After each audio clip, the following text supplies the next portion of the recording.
So, all right, let's get into this. So because it's a large area to cover, I'm just going to use a cheap brush from the hardware store just to get a little bit of this transparent red oxide onto the canvas. And it's a way of getting some tone. It's almost like putting a ground on your canvas. See? Okay, so I might just get some of my raw umber now. We've got the shape of this, and really this, now, it's a question of how high I want that shape and how low. I quite like how that's sitting. So this is the biggest decision that we'll make in this painting. We've already made it. This is why I always say you want to spend more time starting a painting and less time finishing it. Because this is, you know, what we've done is we've divided this canvas now into the two big shapes of this painting.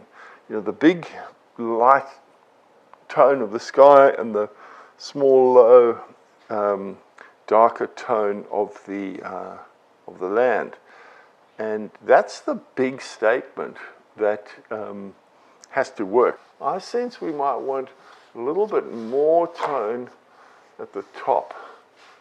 And you know, at this point we can change things, we can muck around. So I think it's worth spending as much time as you can on these early phases of a painting. Just soften that a little.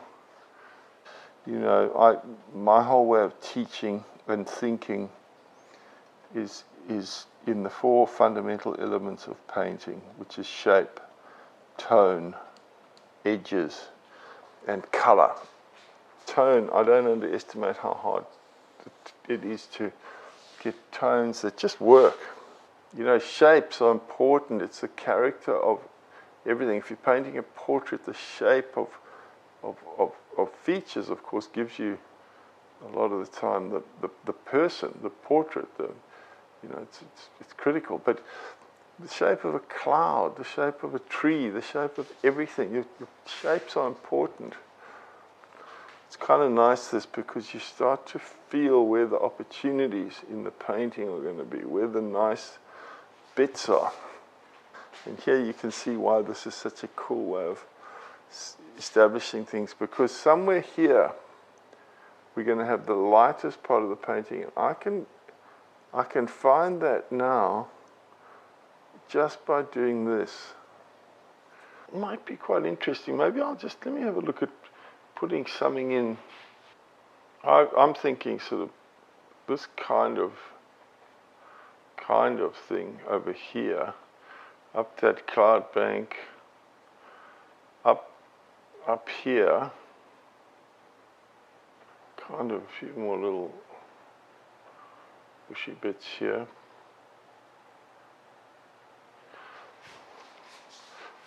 You know, and I find that's not too bad. Often painting's as much about taking paint off or you know, it's not just about putting paint on, it's about putting it on and then moving it around, sometimes taking it off. Look, I think for the moment, I'm not unhappy with where that's at. We're not trying to copy this photograph because that's not interesting. We're trying to just use it to make a painting.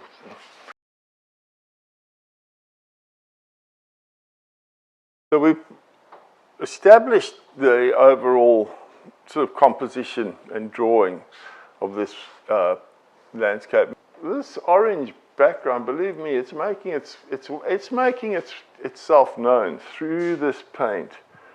Now, here we can start getting into this much oranger color, and let's just pick up some of this, and we'll start by mixing it into some of what we've already got so that it's more of a transition. Let's put that. Gosh, absolutely gorgeous. All right, that's a dark lilac. Now that is, it's a lot closer. but it's too purple. It's not as neutral as that. And to neutralize a lilac, we use the opposite, which is a yellow. Now, very often, these exploratory sort of layers and feelings will be not you don't end up with them, but they can often be great for feeling your way, and then you can build onto them with subsequent layers of paint. I like this approach of just painting, having layers of paint that we're not committed to. We feel our way towards something. Of course, Richter, who is, I actually think, for me, one of the, probably the great, well, you know, he's my favorite landscape painter of all time, let's put it that way. And Gerhard Richter. And, you know, he would always, he would be using a big brush like this, not for the reason I'm using it so much, but he would always take the focus out of his paintings, just soften everything. And it is a lovely thing to do. I don't always do it for that reason, but all right. So just looking at this. This is, you know, there's a lot wrong with this. This is feeling very grubby, very dirty. This is probably not too bad in here, but just to indicate the sort of real orange that we're going to have in here. So I'm going to start, let's have a look. Let's have a look at a bit of, so this is pure cadmium orange. It's obviously, you know, enormously orange, too orange. But what I'm going to do is I'm going to just add a little bit of white, because white is going to white, as we know, acts as a light blue. When you add white, it acts as a light blue. So you can see now, it's one of those little gifts really, because this is both lightened and neutralized, so this orange. So let me just have a little look. Look at that. You know, it's not bad. Often in a painting, it's nice to have your lightest light and your darkest dark on the painting at quite soon sometimes. I mean, at the same time, often your lightest light and your darkest dark are the last things, your accents that you want to put in at the very end of a painting. I've got a sequence of a great way to approach a painting: start, progress, and finish. And in the painting course, but the very final thing you would normally do is put on your highlights and your dark accents. But having said that, even quite early in a painting, even if you just indicate them, it's sometimes good to get your lights, your very lights and your very darks in, because it gives you your frame of reference. So here, I'm looking at this very lightest and brightest part of the whole painting.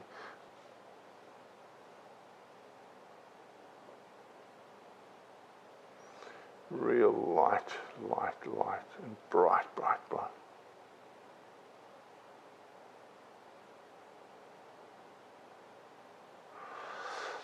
Okay. All right. So now I've got, you know, it's like now I've had a stab at sort of most of the things on this painting. The lightest lights, which can go lighter and thicker, the darkest darks. I often say, and I really mean this, that painting a portrait or anything else, always paint the background first. Get the background in, because the background gives you your world. And in a way, this sky, this sort of high sky, in a way gives us our world that everything else is happening in. Then let's just see if we just start to pull that into this, how that feels.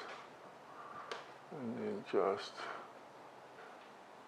you know, edges, shapes, tones, colors, and edges, everything, every highlight, every light, every dark, everything has a shape and everything has an edge. So very much a sky, this sky that we're painting is to do with shapes, tones, colours and edges. That's all we have when we're painting. We don't have anything else. Just shapes and tones and colours and edges. And even here, you know, a darker area does have a shape, and it has a very soft edge into a lighter area which has a shape and a very soft edge. But the shapes are there, you know, it's shapes. It's always shapes and tones and edges, and understanding that is the beginning of painting, I think. Now it's a question of, you see, you don't want everything to be colourful. So I want this, I'm going to neutralise this a little. I'm going to neutralise this a little more. So I'm going to pull a bit of blue and put that in here.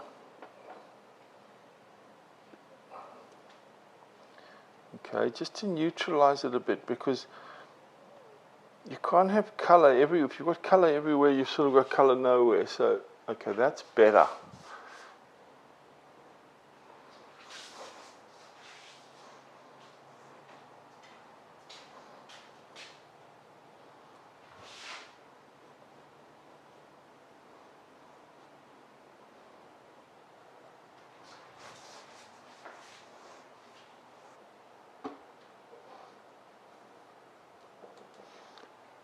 Let's just have a look.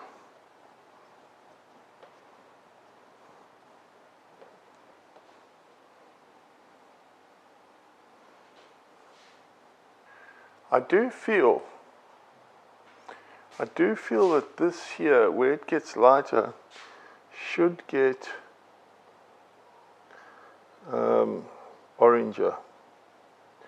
And so I'm going to just see if I can mix something up that feels better.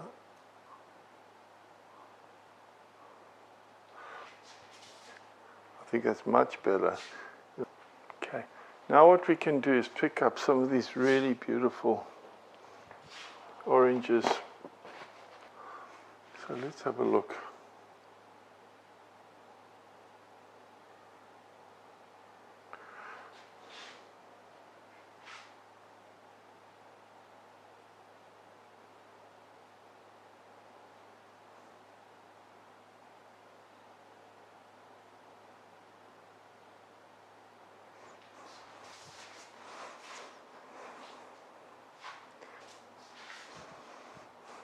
Yeah, I think so. You know, from this lighter sort of,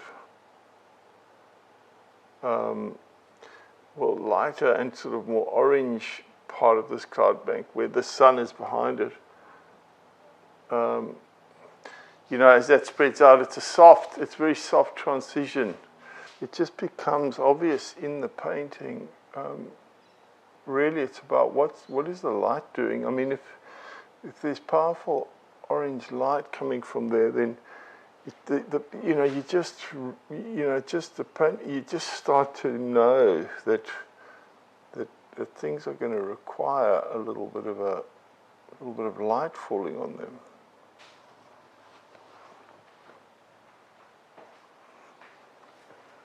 them.